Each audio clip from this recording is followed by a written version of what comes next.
Today's date is January 12th, 2011. The title of tonight's message, teaching, life action is Worship and Worshipers.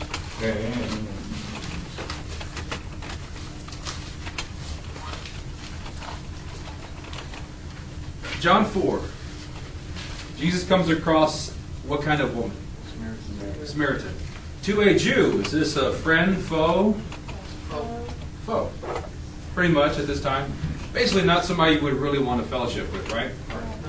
Now, culturally, who had the upper hand? The Jew. The Jew did.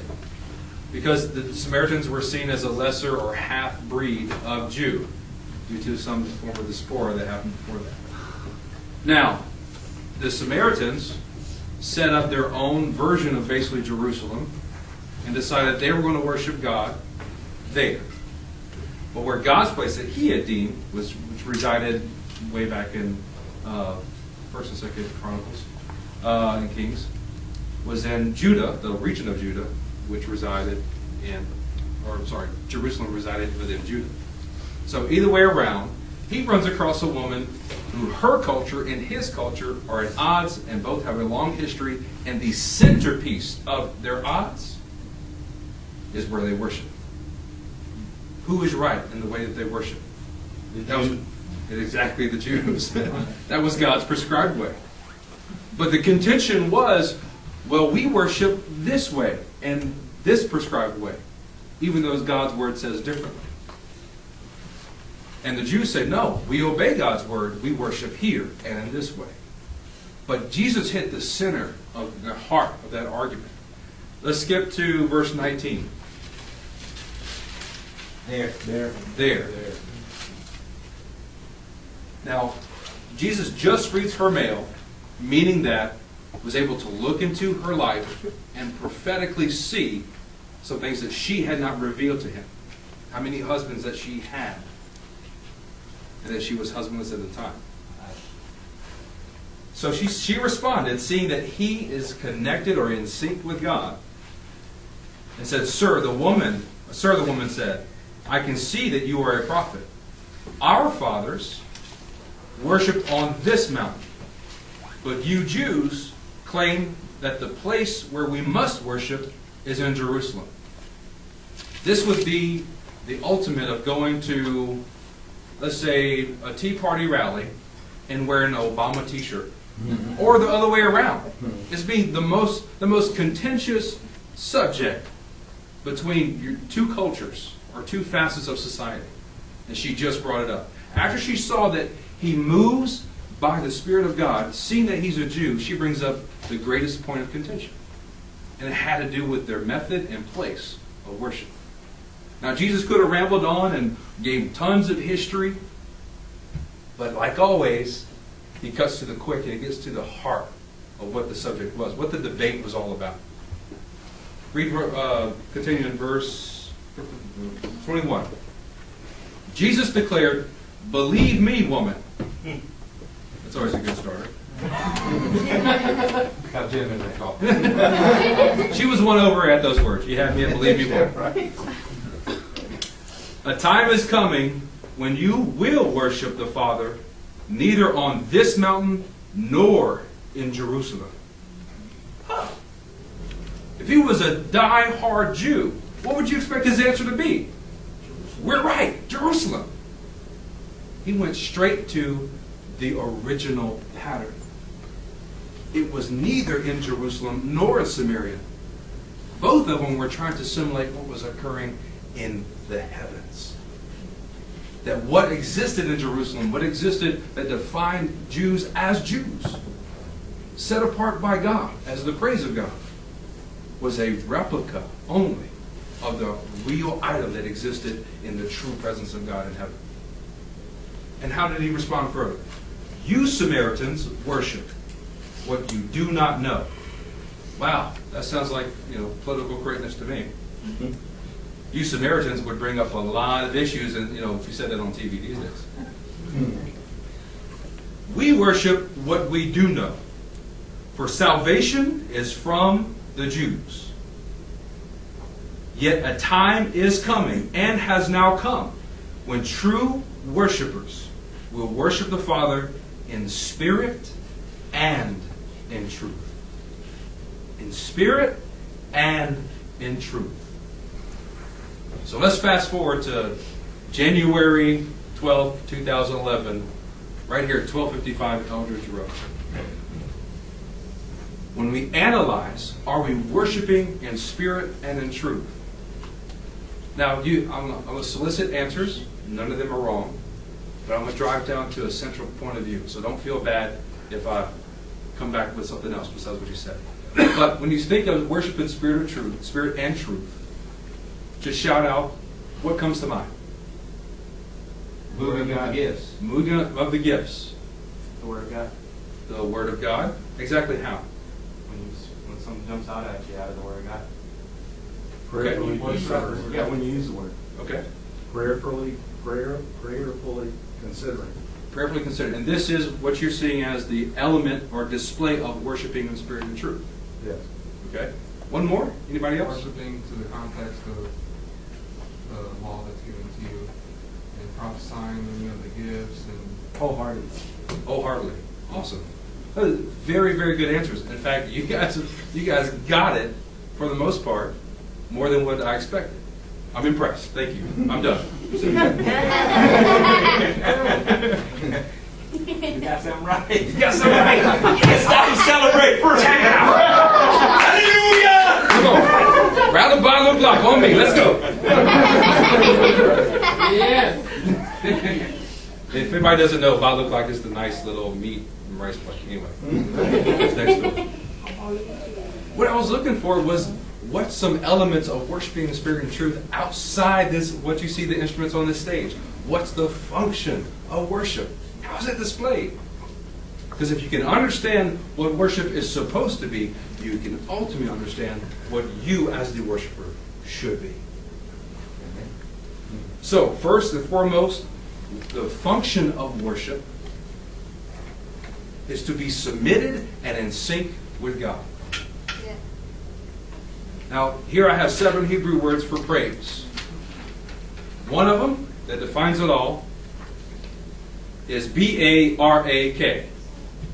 Barak. No pun intended. Barak means to kneel down to bless God as an act of adoration. Just like what we did here.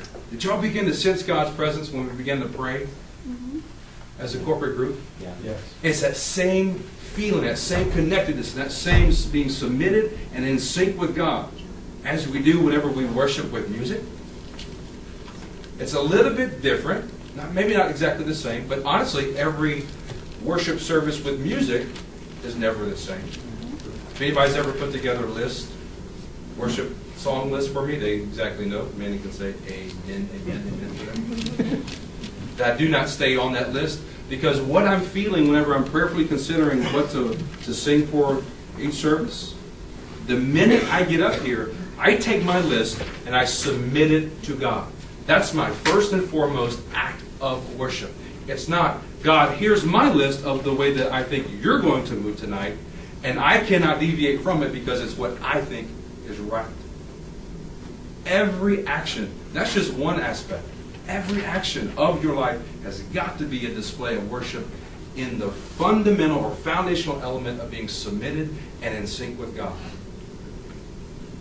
Now, a very rhetorical question would be, raise your hand if you've ever been in a situation where you did not know what to do. Well, I think that encompasses every person in this room. From the infants all the way up. There. That is that is the exact place where God desires and delights for us to be. Because at first, to get into a place where you're actually able to produce something good out of that situation, or mind state, or mental state, or emotion, or position in life, whatever it is. It could be a flat tire in the middle of a desert. The first thing you start out with is, Lord, I'm submitted and I want to be in sync with you. What do you require? Ultimately, we've talked about this several times in the past, it's putting the fruit back on the tree. It's the knowledge of good and evil, or more so the pursuit of it, that gets you in trouble every single time. And worship is putting it back on the tree and asking God, you tell me what's right. You tell me what's wrong.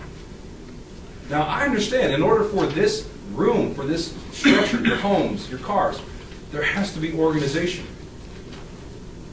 But when we come to spiritual elements, it's God's organization, not man's. It's God's.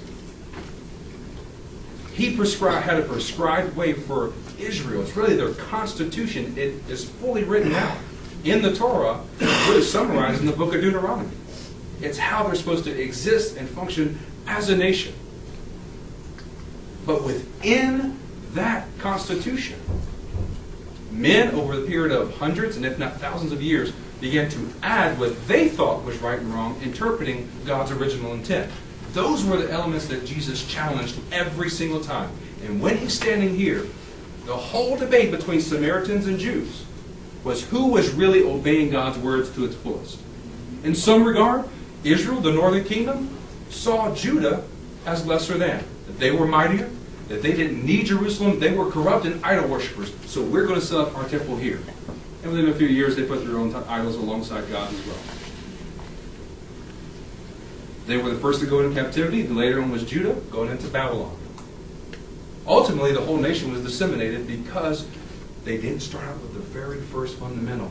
And that was, Lord, here is your word. How do I be submitted to it and in sync with it? The heart of the word from Genesis to Revelation, but more so the Torah, is designed around preserving life. Every time Jesus challenged a religious leader, he was challenging their understanding of the word and its proper application and pointing them back to the original intent of preserving life and ultimately being submitted and in sync with God. Amen. Now, coming back to some instruments here. I will always say that the requirement for someone to be on the worship team is, number one, they have a relationship with Jesus. Absolutely, it's a must. Because it requires them to be in sync with God's Spirit. You give me a mustard seed of talent. You can play 3 chords on the guitar. May have never had a formal lesson in harmonica. And God can take that mustard seed and raise up a mighty worshiper. And just like that mustard seed grows into a mighty tree that provides shade for all, God does the exact same thing.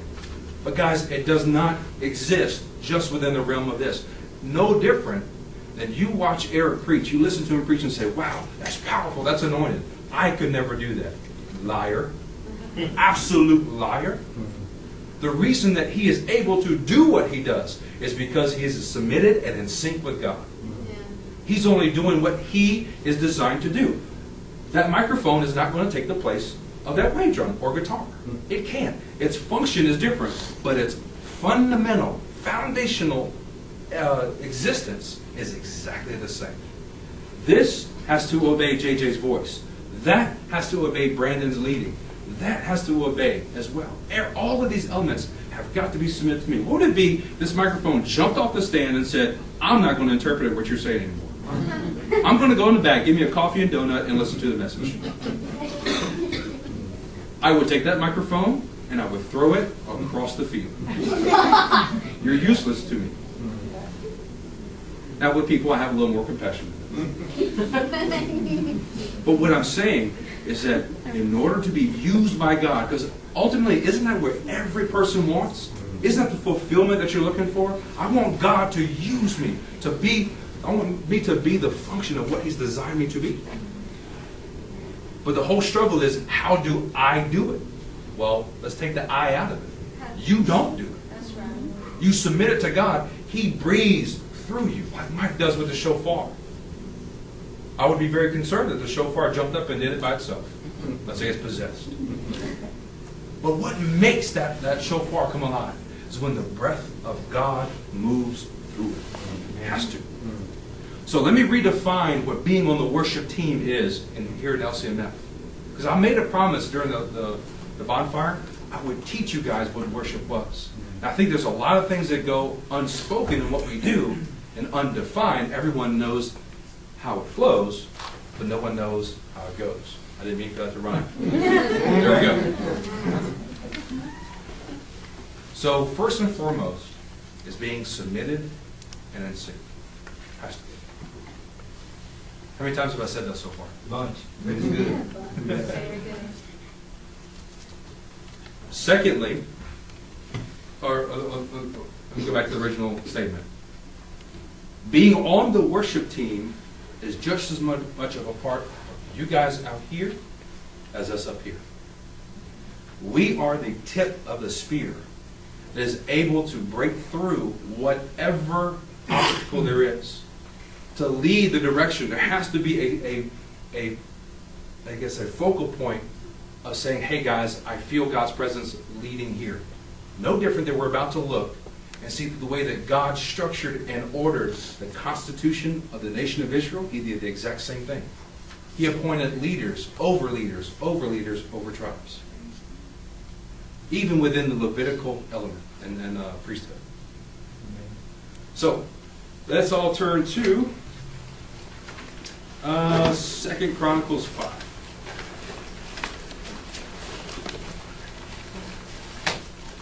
Here. Now, as y'all turn there, just as the worship team has to be in sync with the Lord, and I do as well, and us in sync with each other, when one of you guys comes in, and a smaller crowd is usually much more sensitive than a larger one, but either you can turn the tide one way into a spiritual just funk, or you can turn it the other way to where it is powerful and anointed. I want you guys to see yourself as worship changers. Amen. That when you walk into not just a church service, everywhere you go, you propel other people into His presence. Amen. Everywhere you go. So that means your ability to worship here ought to be exponentially easier than it is in your workplace. But what you practice in here, you perform out there. Amen. Exactly what that sign says. This is practice. This is where you get it wrong. This is where you get it right. If you never try here, you will never do it out there. Because out there, you don't have the surrounding of everyone's voices, everyone's camaraderie, their encouragement. Well, if Brandon can do it, then I can do it. Or however it may go. You're there standing alone. You're in a crucible, and pressure is upon you to do what God called you to do. But if you have not practiced here, and it's game time, trust me, you will not. You won't perform. So everybody, Numbers 5? I'm sorry, 2 Chronicles 5? There. All right. JJ, can you read? Was this verse 11 up above that though? Coming into it.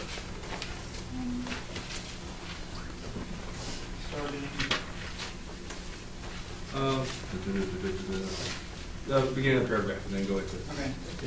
That's all I need. Okay. The priests then withdrew from the holy place. All the priests who were there had consecrated themselves regardless of their divisions. All the Levites who were musicians, Asaph, Heman, Jeduthun, and their sons and relatives, stood on the east side of the altar, dressed in fine linen and playing cymbals, harps, and lyres. They were accompanied by 120 priests sounding trumpets. The trumpeters and singers joined in unison, as with one voice, to give praise and thanks to the Lord. Accompanied by trumpets, cymbals, and other instruments, they raised their voices in praise to the Lord and sang, He is good, His love endures forever. Then the temple of the Lord was filled with a cloud, and the priests could not perform their service because of the cloud, for the glory of the Lord filled the temple of God. If there is a biblical model of what worship as a corporate body should look like, this is it. First, you have the Levitical priesthood leading the way. Now, somebody tell me, why was the Levitical tribe chosen to be priest? Might remember last week's message? Replacement for the firstborn. Give her a star. Replacement for the firstborn. And what was the act that they displayed that proved that they would be faithful in that place? They drew their swords at Mount Sinai and struck down their brothers. They drew their swords at Mount Sinai, struck down their brothers. Whenever Moses was communing with God, getting the very constitution of what Israel was going to be, and the people went berserk. They worshiped the golden calf. This is one of the worst pieces of history in Israel's history. Their failings. At the pinnacle, God had delivered them mightily. And then you at least would have thought they would remember the Red Sea opening up. At least. Did you ever think in your workplace or your family members that if only they could see the dead raised, if only they could see a miracle, then they would believe? I say nay, nay. No way. There are times when that can add to the truth of what God has spoken to them. But their hearts have got to be right. Their hearts have got to be prepared, ready to see and submit to what God is already speaking. Because these people, seeing a nation of 1.2 million people walk through dry land, escape their enemy swallowed up in the sea, dance and sing a praise, go to Mount Horeb, their leader leads them for about 40 days, they get antsy. They start worrying. The next thing you know they lead to, or they're led to, is worshiping the very thing they just got delivered from. They did not hide God's word in their heart. Psalms 119:11. I hide your word in my heart so that I will not sin against you. Let's rewind all the way to the beginning of the creation. Adam and Eve failed the exact same way. God said, you are free to eat of any tree except this one. But now, when isolated alone, Satan through a serpent whispered something a little bit different, and because they did not hide it in their heart, they were able to discern the lies that were given to them. Why? Why is it that we must know the word so much? Why is it that Eric challenges you so much and at times makes you feel about 2 inches tall because of your ignorance in the word? It's a blessing. It's a blessing. It's funny, but it's a blessing. No, it isn't. Because he understands that if you do not know God's word, then you can be tricked. Yes. You will, I guarantee you, if you haven't been there already, you will be pressed in a situation where the only thing you can remember is Jesus' name. Yeah. Understanding warfare from a sideline view or a virtual aspect is absolutely the wrongest way to look at it. If I analyze what it would be like to be in World War II through watching a History Channel documentary on it, I have no idea what it's like until I'm truly there, entrenched in Bastogne. Left alone for 14 days and 20 bullets on the last day.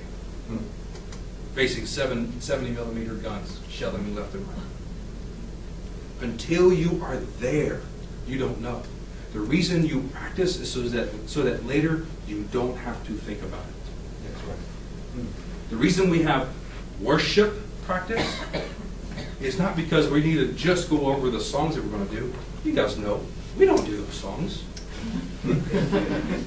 What I am aiming for is that we all are getting in sync. We're throwing away the junk that's trying to wash on us during each day or each week.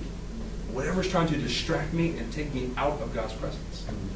That we all collectively as a worship team are able to move just like 2 Chronicles 5 says.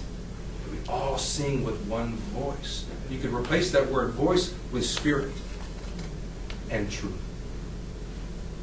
We are trying to become worshipers who worship in spirit and in truth. That's my goal. And that if you see it in this manner, we are very much so like the Levitical priesthood. That we've been given charge and responsibility and authority by God to prepare the place where you guys come and have fellowship with the living God. Yes. That's exactly what the Levitical priesthood did.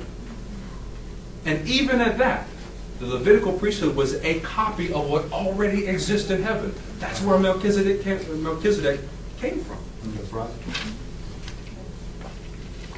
That you realize that we are replicas of heavenly things. So whenever you begin to act like a true worshiper, not just in here, but outside of there, that when you're in a workplace and people are doing certain things that make you feel uncomfortable, or saying things about you that aren't all that holy or nice.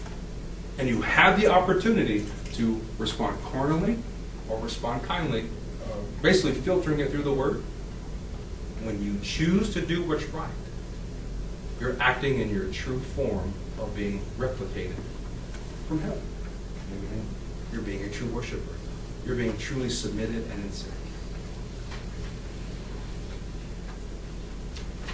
Mm-hmm.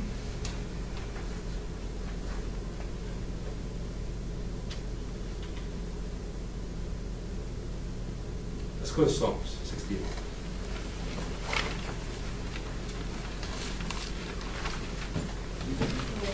There.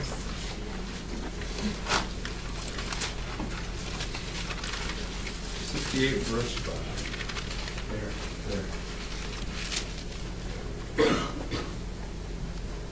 Steve, read it for us. Sing to God, sing praises to his name. Extol him who rides on the clouds by his name, Yahweh, and be glad in his presence. 68:5? 68:25. Oh, 25. Okay, except for that. I'm sorry. 68:25. They see in your processions, God, the processions of my God, my King in holiness.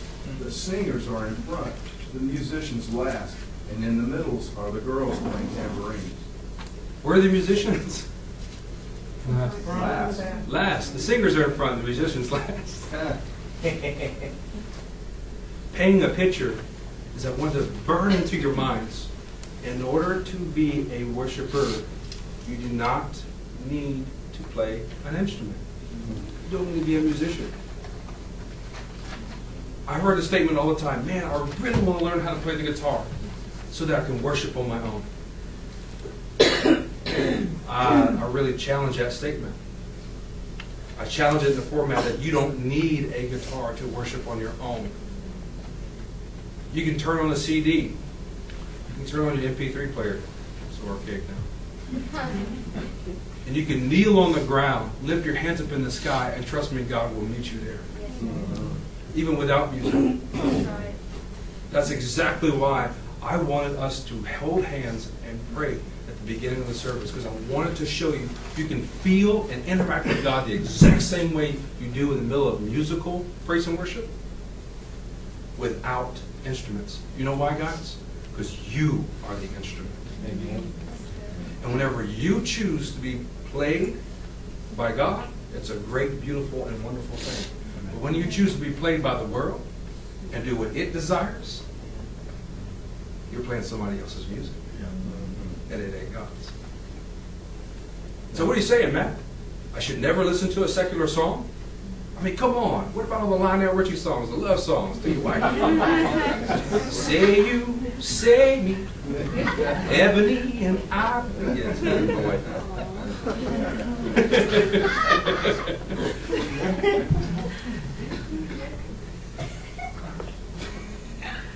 What's the spirit of the song?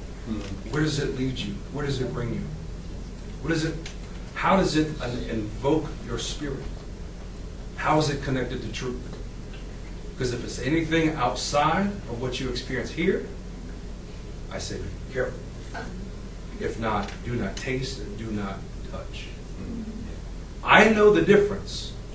When I turn on my radio and I find that the music is controlling me more than I'm controlling the music, I need to cut it off.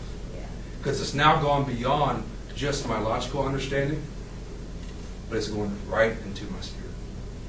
It's leading me into worship, but not the worship of our God. It's idol worship. It's an idol worship of, it's country music, it's, bass boats and drinking. And the list goes on and on for all the different genres. But what are you worshiping?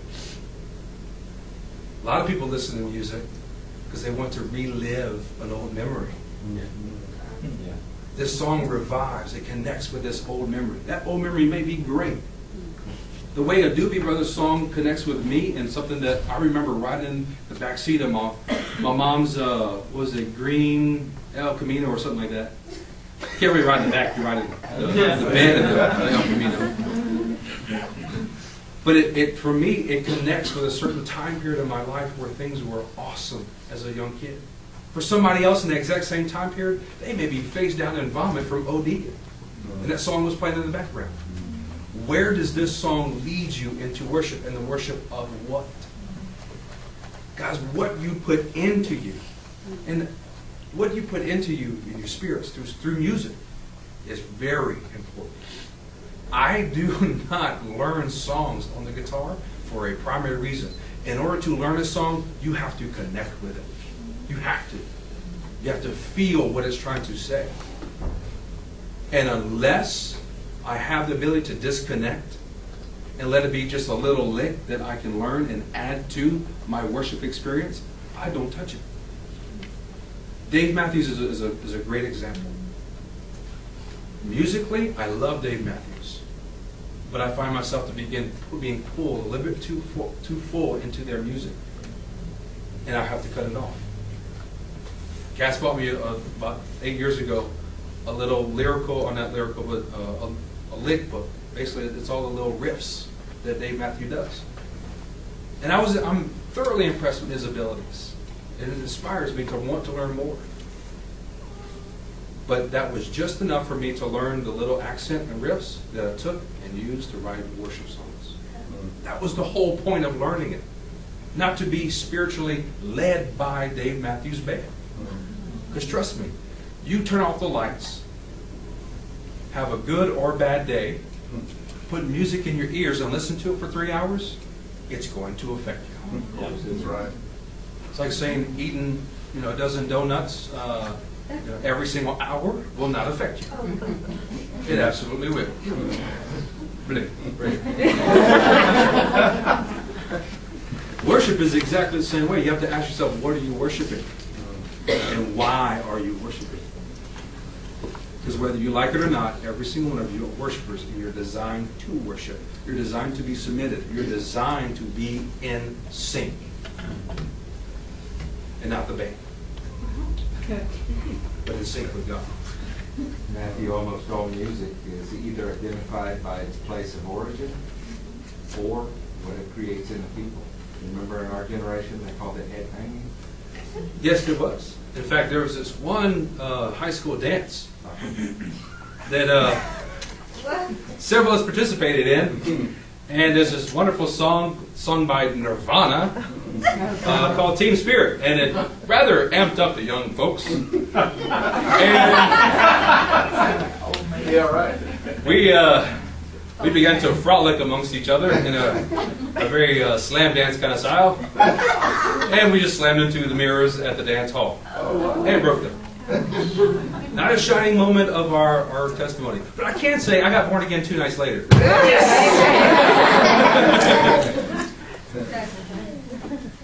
But that's a wonderful example. You kick on some certain music, and look, you go out to a crowd, you go to festivals. It creates a mood that enables them to spiritually move one way or the other. A DJ, I'm sorry, that's an electronic worship leader. He stands at the middle, and how he chooses it, when he chooses it, it's the timing and the feel is everything. The world doesn't really want to quantify him as a worship leader, because that would make it too spiritual. But it absolutely is. Absolutely. Secondly, so we have basically submitted and in sync.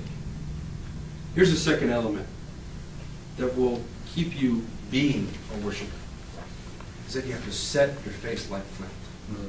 You have to have the ability to turn direction of yourself and therefore others. How is it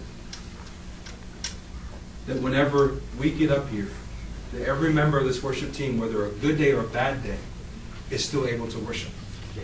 You guys don't know the stuff that's told to me 5 seconds before I walk up here, where you would want to go crawl in a hole in that back room and cry and weep and wail and pray. But for others' benefit, exactly like the Levites, through the act of serving other people, I set it aside. I say, no, that problem, that issue, that fight, that emotion, that feeling does not outweigh the need that other people have to be in God's presence. If you consistently put yourself first, you will end up with nothing but yourself. That's the truth.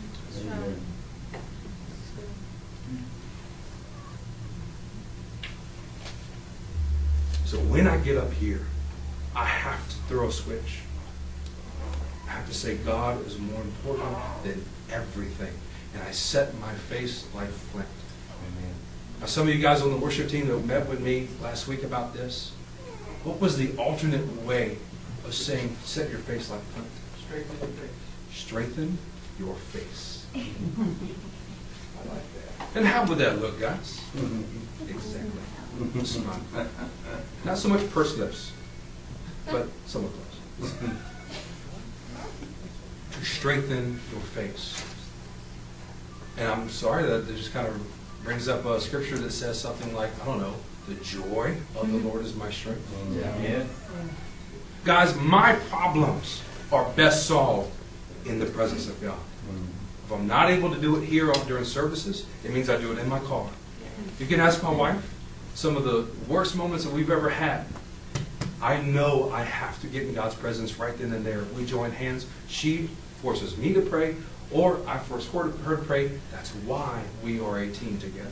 Amen. She helps me when I fall. I help her when she falls.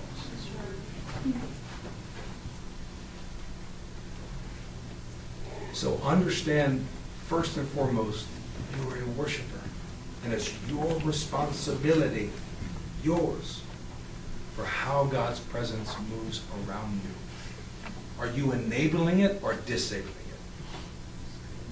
Because when you set your face like flint, every obstacle that seems so big is now very small.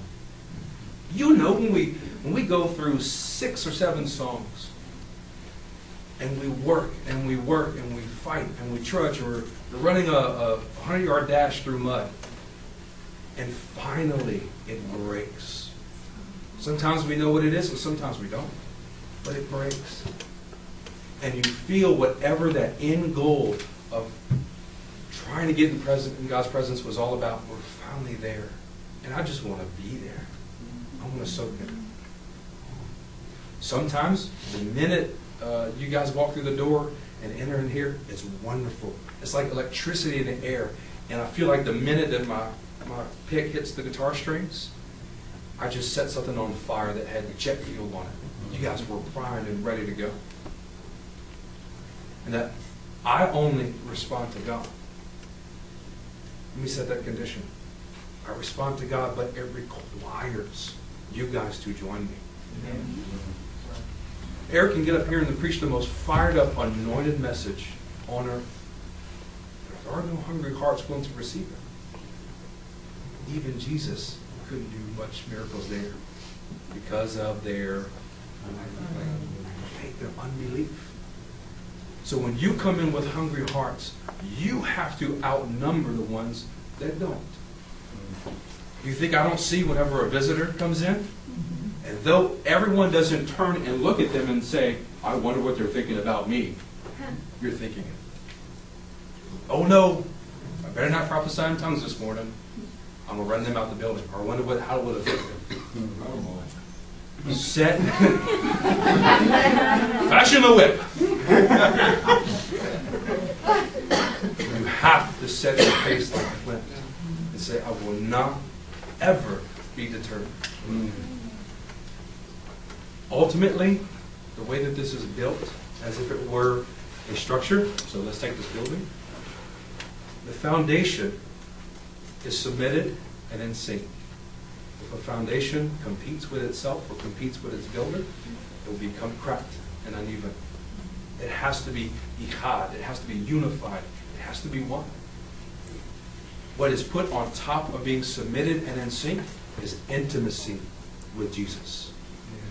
The very things that hold up and give shape and form and substance and something to attach elements to is intimacy with Jesus. It's not attendance. It's not the ability to quote scriptures. The devil does that very good. Very well. Sorry, English majors. Rock it out. But it's our ability to be intimate with the living God. And then once we have built that foundation and put in that infrastructure, what it is fueled and sustained by is that resolute heart, that resolute spirit says, I will not give up. I don't care what it takes. I don't care what it does to me. I will never, ever give up until I am there in His presence. Now, this is something I know very well from a worship aspect here. Where it's most important is in the foundations of my home. I can tell you guys, and I'll wrap myself out, that the hardest place for me to propel others into His presence is in my own home, because that's the most familiar place for me. If I become selfish, I see it as my refuge, not as my ministry. And if I'm able to walk into my house and not bite everyone's head off because shoes and socks are all over the place, but walk in and see it as my goal to propel them into His presence, I'm doing my job as a worshiper. Amen. And more so a worship leader. That my goal is to raise up godly offspring. But godly offspring beginning with my children. And I know the same way that I disciple them, I will also disciple you guys. I'll also disciple for the rest of my life. Bless his heart, Brandon has took the brunt of most of my corrections during worship. I'm so proud of him. Yeah. He got up here not knowing how to play the drum, having to fill the shoes of Nick Slaughter, who defined playing the drum on a djembe as an 8-piece drum set. Then Gabe, who did an excellent job. And really, Brandon had a very good talent of playing the drums, but it's kind of like in this region. So I knew there was that mustard seed of hope. Pumpkin seed. Yeah. Okay.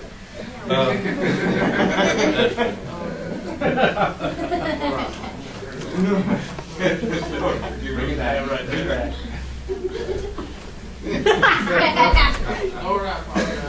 So Brandon had this mustard seed of talent and ability. Yeah. What was being refined in him was character. And now the place that we stand is that in all areas of his life, he has a balanced walk. You have enough character to sustain the talent. That's the way that it works. Talent does not define the level of character. That someone has the character to sustain the talent, that means that it will be in sync and submitted to God. You don't have to worry about it. That's good.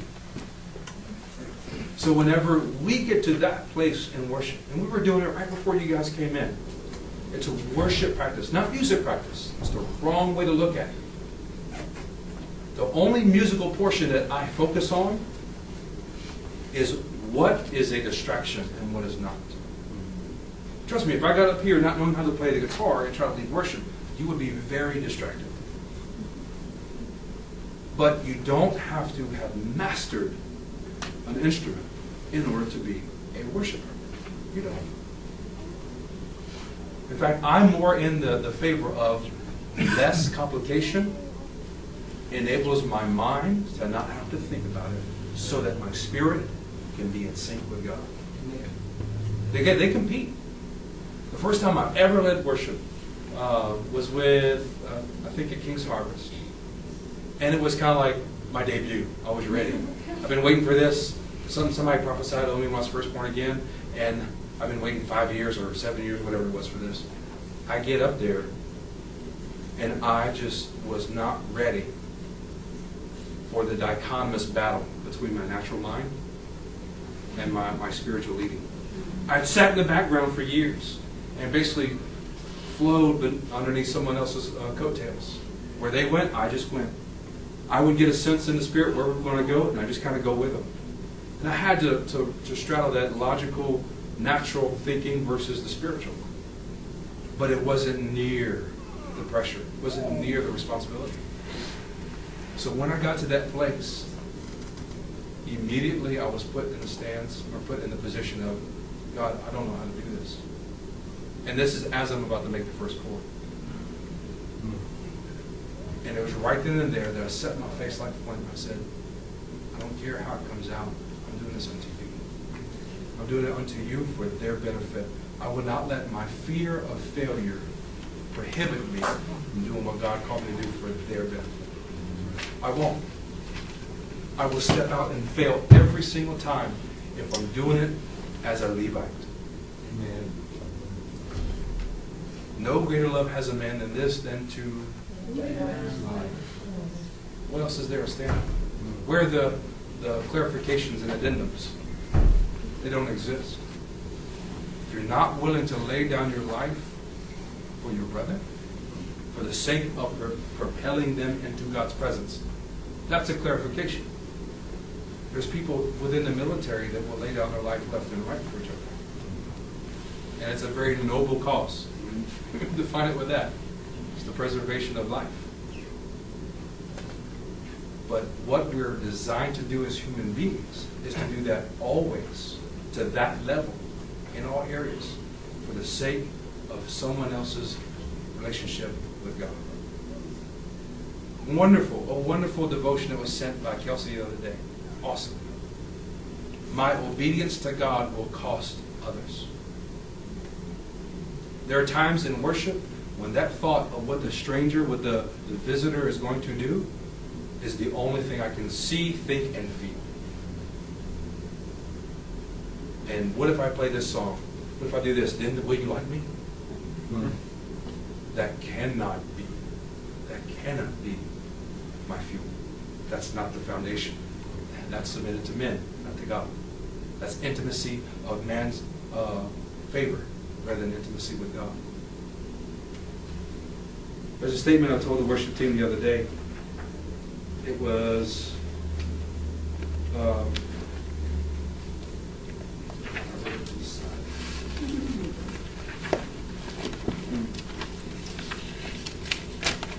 my ability to follow God cannot be codependent upon man's approval.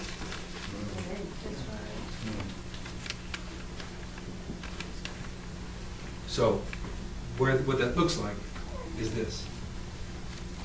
Is that the foundation that you stand on, that every decision that you make, are you making it out of fear, or are you making it out of trusting what the Lord has spoke to you? Now let's clarify that a little bit further even in here.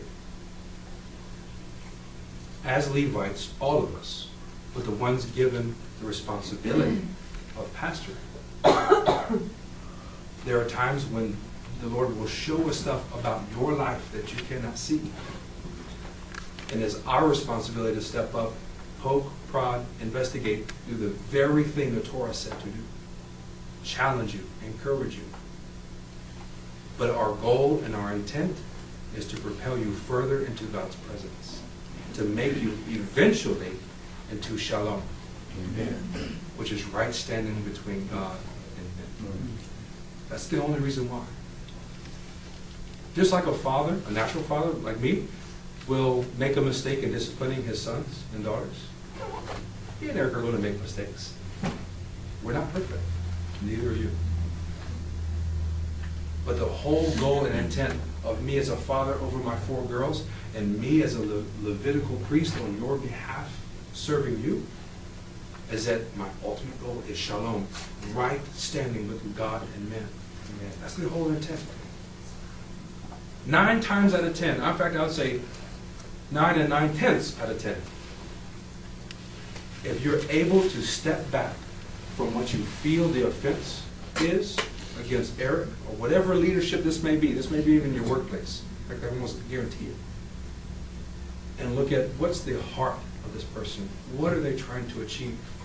If they're reacting this way, is it based out of some kind of fear that that's a weakness of theirs, that they're trying to work through, and it just came out on me? Is there over-aggression because they see something that I don't? I need to pause and look in the mirror for a minute. Or is there aggression to put me out in a place where I'm not ready for? That they see more of me than I see in myself. You've got to look at the heart. And sometimes that requires taking your fingers and plug them in what you naturally hear. Putting your face in the Word and say, God, I don't know. I don't know what's right and wrong. I need you to tell me. Yeah. Put the fruit back on the tree.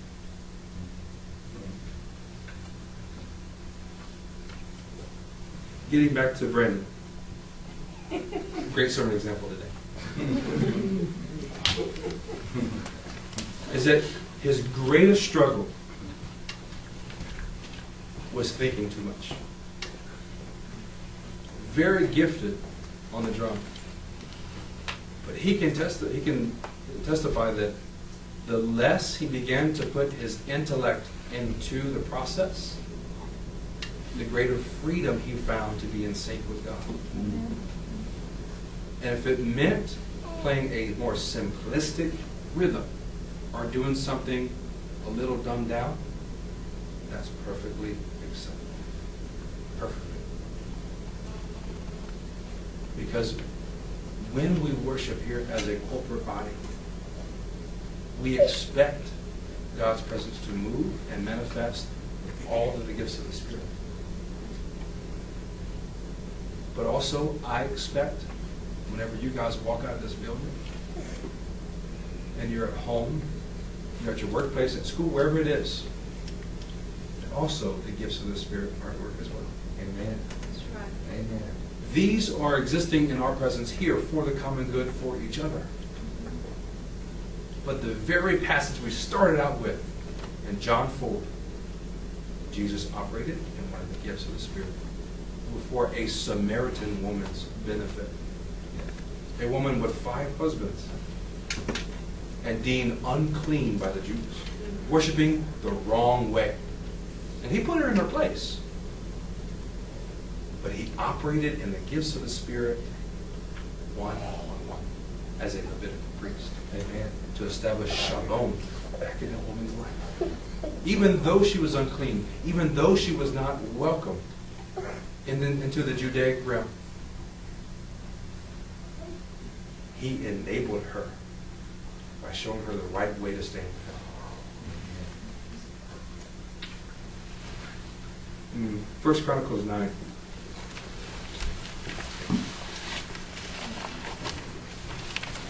You know, I can honestly say that Jesus birthed in me a passion to express my relationship with him through the guitar and singing. It began whenever I was born again, about 6 months. And I looked underneath my dad's bed, and my stepmom had an old Yamaha classical guitar. She was kind of a hippie. And so it had gone on unkept for about 15 years, and she wasn't doing anything with it, so I asked to borrow it. But guys, this is something unique. I looked at it, and I didn't have to conjure up the desire or fire or ability. I looked at that guitar, and a blaze ignited inside of me. I just knew I had to have that to express what was inside of me to Jesus. That was my avenue to connect with my King. And I knew 2 to 3 chords. I was only playing about 3 months. Eric gets born again. The very first night after he's born again, we have communion with orange juice and French bread. We didn't know very much. Totally opposite. Wow. Unleavened bread, French bread, same thing. The Hayat. But what we did is that bond that you guys see now that we have was established by worship. I broke out my guitar. I began to worship. And it was screechy, and our voices were off pitch. We had the wrong kind of communion cups. I mean, communion stuff, not cups, but in fact, it was a silo cup. Anyway, we began to worship, and we felt God's presence.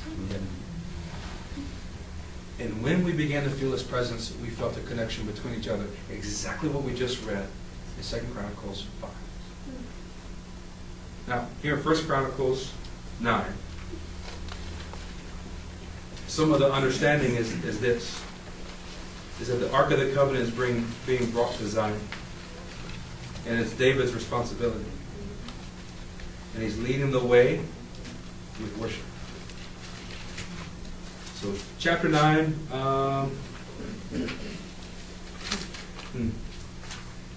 let's go to 28. Do a full spectrum. Some of them were in charge of the articles used in the temple service. Them meaning Levitical. They counted them when they were brought in and when they were taken out. Others were assigned to take care of the furnishings and all the other articles of the sanctuary, as well as the flour and wine and the oil, incense and spices. But some of the priests took care of mixing the spices.